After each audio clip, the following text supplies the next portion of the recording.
You know within yourself that there's something you want to do, and I believe that all of us were born with a purpose, that all of us have something that we are supposed to do, that all of us have some goodness within us, and that goodness gives us a responsibility to manifest our greatness. And when you know that, you can feel it in your guts, and you know that you're deliberately operating below your potential. You've gotten comfortable. You stop expanding, you stop stretching, you stop challenging yourself. Let me share something else with you. Not only is it possible for you to have your dream, but it's necessary. It's necessary that you have it, that you work on it, that you develop yourself, that you go for what is yours in the universe.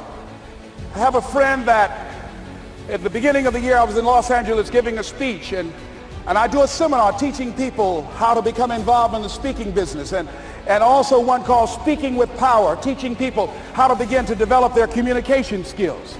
And this friend, I said, I want you to work with me. I called her up. She said, Les, are you sure I can do it? Sure you can. You have a PhD in communications. I don't have that. If I can do it, sure you can do it. In fact, I'm going to give you the support that you need. Here's what I realized, ladies and gentlemen. We only have enough energy to take us to a certain level, but it's necessary that we assemble ourselves with other people who share our vision, other people that can see it for us, to give ourselves a home court advantage.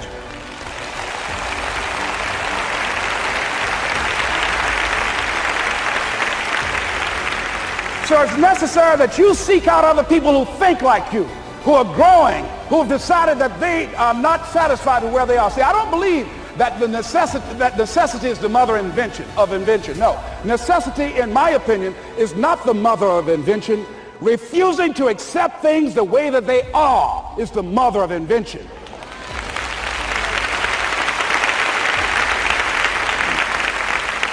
When you decide, I'm not going to settle for this, this is not going to be it for my life, I deserve more than this. See, that will start making you do some stuff. See, a lot of people go to work every day miserable, and all they do is just talk about how miserable they are. But they don't do anything about it. So I was telling her that I knew she hated her job with a passion. I said, you can do this. You got more going for you than I have going for me. And we've been going through this for years, ladies and gentlemen. She'd been to my seminar speaking for a living. She brought her husband, and that was one of the major problems that I realized that happened in her life. He couldn't see it for her. So you got to make sure that you have people in your life that can see it for you, that will encourage you. Non-affirming relationships can hurt you.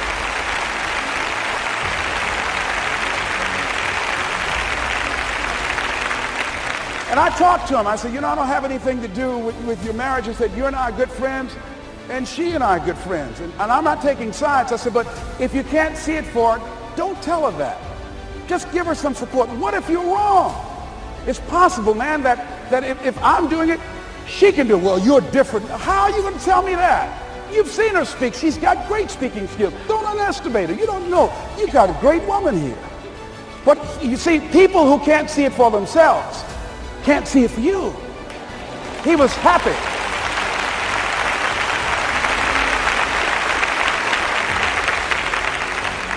So I said, will you do it with me? I said, I'm going to give you the support you need. You can't do it by yourself. I will stand with you. She said, you will come your way.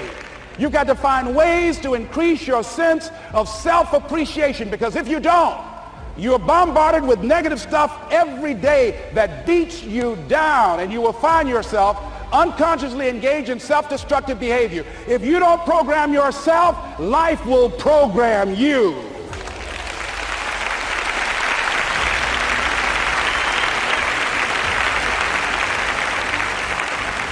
So you want to have an agenda for your life. It's necessary that you have some direction for your life. A friend at the National Speakers Convention gave us a presentation, and it really struck me. He was talking about when he was traveling across Europe, war and aggression, and he said at different points, soldiers would wake them up on their journey and ask him the question.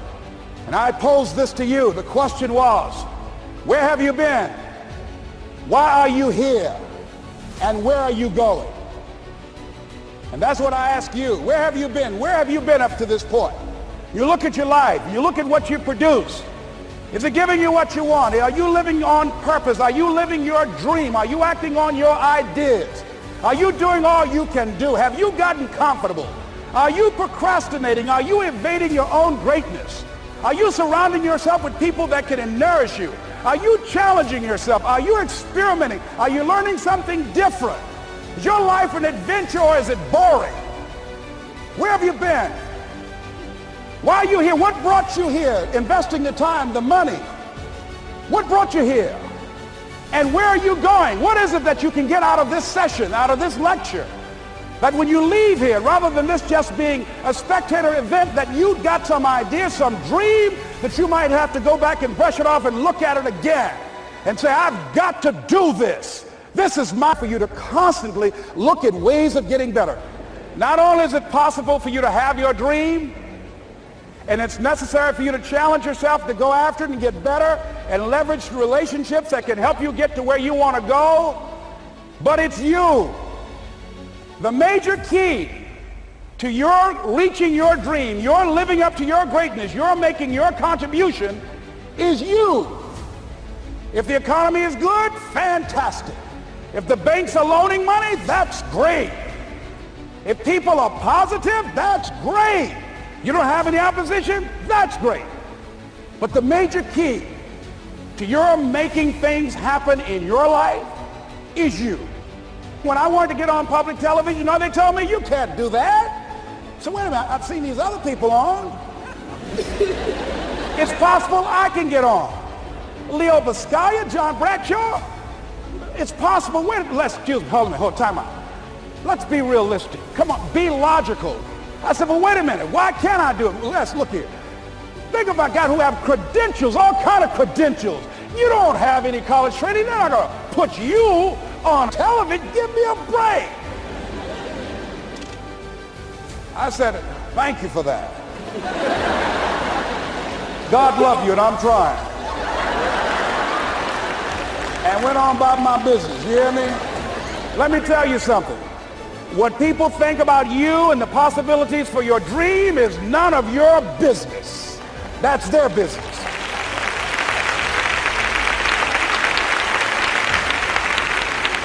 They have no imagination, ladies and gentlemen. They're living out of the past, out of their memory. Their attitude is it can't be done because they haven't seen it.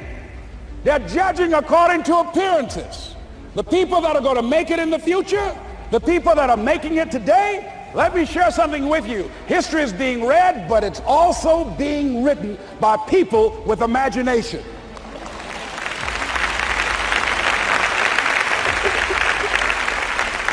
So I went to the next mode, necessary to start talking to people and seeking and asking for what I wanted and leveraging relationships and trying to find out how did the people do it that went ahead of me? How do they do it? And then what is it I need to do?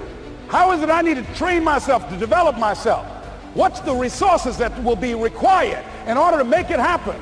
And as I start seeking out and asking questions, I started running into people who said, I know someone who can help you do that. And they helped me get connected with those people. Remember, we have so much energy that can take us so far. It's necessary that you hook up with some other energy that can take you to the next level. I hooked up with them. They said, let's go. I said, away we go.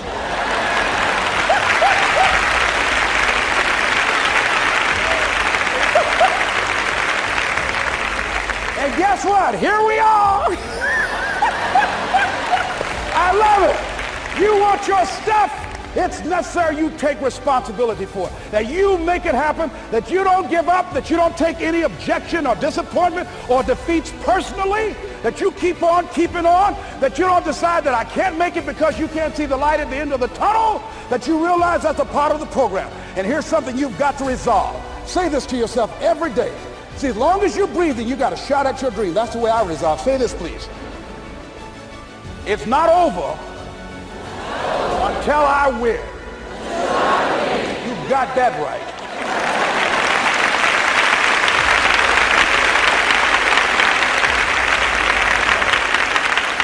It's not over till I win. Not over till I get through. It's not over till I get over. Not over till I get what I want. Door can't open today, look out. I'm going to come back and take the hinges off. That's how you got to do that. You've got to have that kind of courage, that type of determination. If you want to make it happen, it's you. That you've got to take personal responsibility to make it happen. That you have got to own what it is that you want to do. If it's taking care of your well-being, if it's making a difference in our school system, if it's working with senior citizens, if it's to protect our ecology, if it's to create an economic renaissance, if it's just to take yourself to another level, it's you. You've got to make that happen. We can point out many things that can make it inconvenient or can slow us down, but ultimately, it's on us. What I'd like for you to do right now, I want you to think about your dream, because I'm in a room full of dreamers. Think about your dream right now. I want you to think about it and envision it. Now, ladies and gentlemen, let me share something with you. I do not believe that any of us have dreams that were not given to us for the purpose of accomplishing those particular dreams. And I want to share something with you that has changed my life. I started out, as was indicated by Jack, very humble beginnings. I don't know what that dream is that you have. I don't care how far-fetched it might appear to be. I don't care how disappointing it might have been as you've been working toward that dream. But here's what I know, that dream that you're holding in your mind, that it's possible. Let's say that together, please. Say, it's possible. See, sometimes we can't say, I can do that. But what we can say, that it's possible that I can have my dream as we run toward it, as we work on it day in and day out. No one, ladies and gentlemen, could have convinced me when I started out just over 6 years ago working on my dream. And I want you to think about whatever your dream is, because I was willing to take a chance. And most people won't do that. Most of the people that you talk to try and bring them into the business, these are not risk takers. Most people have done all that they're ever going to do. They raise a family, they earn a living, and then they die.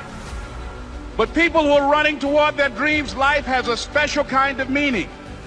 And here's what I will share with you, that in the process of working on your dreams, you are going to incur a lot of disappointment, a lot of failure, a lot of pain, a lot of setbacks, a lot of defeats.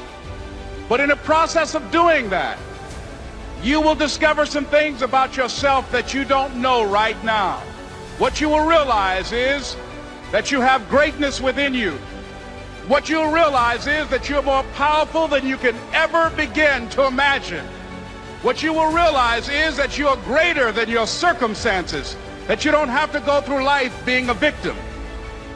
As Jack indicated, I was born in Miami, Florida, in an area called Liberty City, in an abandoned building on a hard linoleum floor with my twin brother. We were 6 weeks of age. We were adopted. When I was in 5th grade, I was identified as EMR, labeled educable, mentally retarded, put back from the 5th grade into the 4th grade, and stayed in that category until I got out of high school. I don't have any college training, but I met a high school teacher who one day changed my life. I was waiting on another student, and when he came in, he said to me, young man, go to the board and write what I'm about to tell you. And I said, I can't do that, sir. He said, why not? I said, I'm not one of your students. He said, it doesn't matter, follow my directions now. I said, I can't do that, sir. He said, why not? I said, because I'm educable, mentally retarded. And he came from behind his desk and he looked at me. He said, don't ever say that again. Someone's opinion of you does not have to become your reality.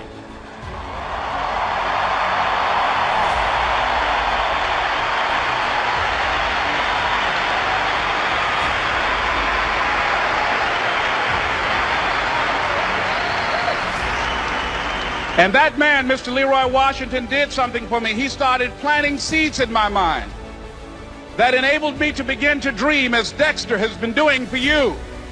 And ladies and gentlemen, I started working on my dream. And most people don't work on their dreams. Why? For many years I didn't. One is because of fear, the fear of failure, What if things don't work out? And the fear of success. What if they do and I can't handle it? The other thing is that most people, ladies and gentlemen, they get comfortable. They stop growing, they stop working on themselves, they stop stretching, they stop pushing themselves, and they end up becoming very cynical about life, and they throw in the towel on themselves, on their families, and on their dreams. And the other thing is that most people don't feel worthy. What I'm doing now, I could have been doing years ago. But because I did not have a college education, because I didn't believe in myself, because I allowed other people's opinion of me to control my destiny, I didn't act on my ideas.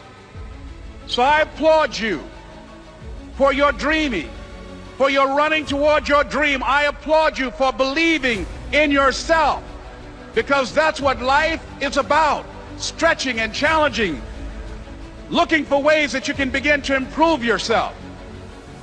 And ladies and gentlemen, as a result of stretching out, of acting on my dream, and I don't know what that dream is for you, I can tell you that it's possible. No one could have convinced me that after just over 6 years, I would have my own book entitled Live Your Dreams. Just over 6 years, I would have 5 specials on public television. Just over 6 years, I've done motivational speaking for AT&T, Procter & Gamble, McDonald's Corporation, Xerox, IBM. Just over 6 years. I will now have my own talk show that will premiere on Monday, Labor Day. I'm saying to you, your dream is possible. Your dream is possible. But not only is it important that you believe and begin to know that it's possible for you to live your dream as you run toward it, but I've done something that I want to share with you called Choosing Your Future. In fact, I've developed a set of tapes talking about how to begin to create your own reality by choosing your future. And not only is it important for you to know it's possible for you to choose your future, but it's necessary that you work on yourself, that you develop yourself. It's necessary that you get the energy drainers out of your life, people who don't want anything. It's necessary to know that everybody won't see it, that everybody won't join you, that everybody won't have the vision. It's necessary to know that a lot of people like to complain, but they don't want to do anything about their situation, that you are an uncommon breed. You know, you have to know within yourself that I can do this. Even if no one else sees it for me, I must see it for myself. That's necessary. It's also, ladies and gentlemen, necessary that you be creative when you're working on your ideas, that you understand the importance of changing up, of readjusting your strategies. Many times we can have a great idea, but if you're not advancing it in the right way and things don't happen, you become discouraged and think the idea doesn't work. No, that's not true.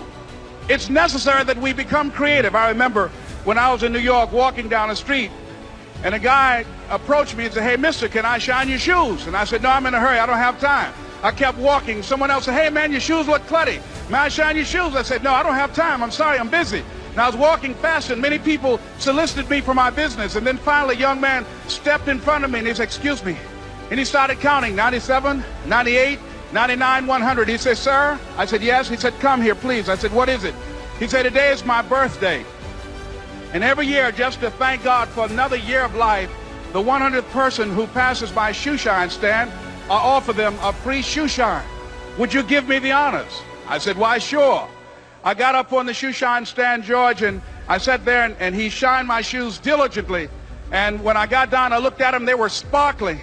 And I was walking away, and I said, "Thank you." And I stopped, I said, "Excuse me, but how much do you usually charge?" He said, "Only $2.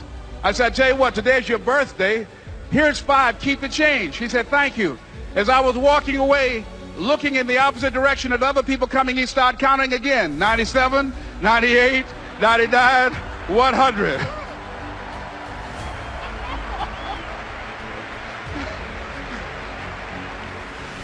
It's necessary that you be flexible, that you are always thinking of how can I improve this better. This is a customer-driven economy. It's necessary for you to always explore various ways in which you can improve the quality of service that you're providing for the people in your organization. I remember something, a major company had talked about the extra value service they were providing for their customers. And the lady who had the news conference summarized it this way. She said, it's not our intention to satisfy our customers or to please our customers. Our intention is to amaze them. It's necessary, if you're going to compete today, that you look for ways to amaze your customers by being one of those individuals that keep your commitments, that keep your word, that's relentless. It's necessary as you work with the people that you bring into your organization, that they see that you are a good example of a person to work with, because you model integrity and determination and ambition and truth and honesty and the way in which you conduct business. The next step is, that is you. That is you. That no one can do it for you but you. And even though you face disappointments, even though you will experience some setbacks, it goes with the territory. You must understand that. I remember I was playing a game. I do more Zooms and give more motivational speeches. I told my kids that they tell you I'm dead, don't let them in bed. How you doing? And she sounded so bubbly and so happy. I say, what's going on with you? Why are you so bubbly and happy? And I haven't seen you in a minute. She